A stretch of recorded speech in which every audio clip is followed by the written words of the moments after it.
जाके मुँह माथा नहीं, नहीं रूप कुरूप, पुहूप बास थे पतला, ऐसा तत् अनूप। इस दोहे का शब्दार्थ है, जिसके समाहित सिर नहीं है, निराकार है, वह ना तो सुंदर है और ना ही कुरूप ही।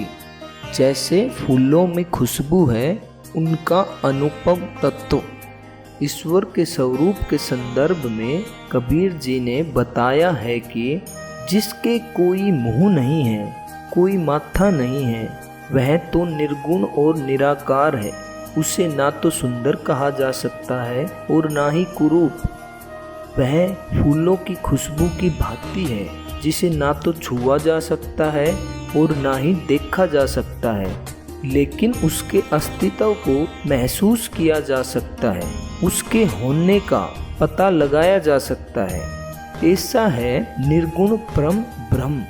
भाव है कि ईश्वर को हम मंदिर, देवालय और मूर्तियों में एक रूप में ढाल कर देखते हैं। यह सत्य नहीं है, क्योंकि वह तो निराकार है। निराकार होकर भी साकार है, कण कण में व्याप्त है, जिसके अस्तित्व को समझा जा सकता है। कबीर जी ने जहाँ मूर्ति पूजा का विरोध किया, वहीं पर लोगों को धार्मिक कर्मकांड और अंधविश्वास के प्रति भी जागृत किया और समझाया कि ईश्वर किसी स्थान विशेष का मोहताज नहीं है, वह तो कण कण में है, समस्त ब्रह्मांड में व्याप्त है। उसे कहीं ढूंढने के लिए जानने की आवश्यकता नहीं है, वह तो हमारे घट में ही है।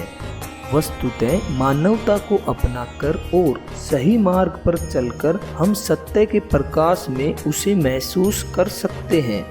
ईश्वर को महसूस करने की क्षमता भी तभी आएगी जब हम भक्ति के प्रति पूर्ण समर्पित होंगे। यदि डरपोक तैराक की भांति ऊपर ऊपर ही घूम फिर कर आ गए तो कुछ भी हाथ नहीं लगने वाला।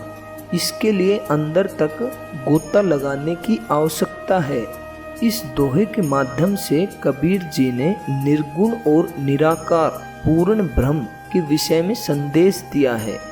कबीर जी ने कहा है, जाके मुँह माथा नहीं, नहीं रूप कुरूप, पुहूप बास थे पतला, ऐसा तत् अनूप।